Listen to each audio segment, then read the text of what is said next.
Hello, Clash Stations! I am Beverly Solero and I'm from Tondo, Manila.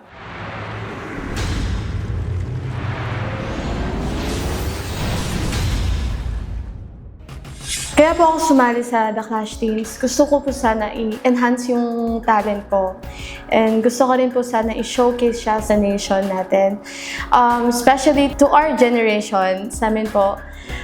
Gusto ko rin po magsilbing inspirasyon sa mga kaedad ko na kahit na anong rejections na maranasan or talo, just keep on going and you will go through it din po.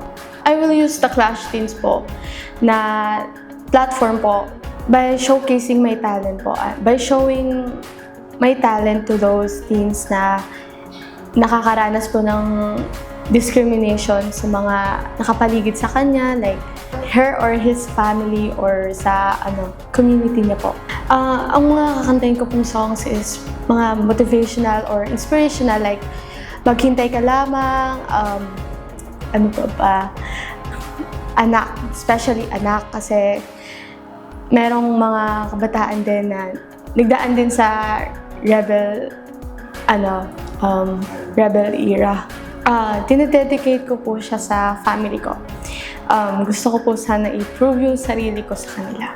Again, this is Beverly Solero and I'm from Tondo, Manila po. Abangan niyo ako sa The Clash Team.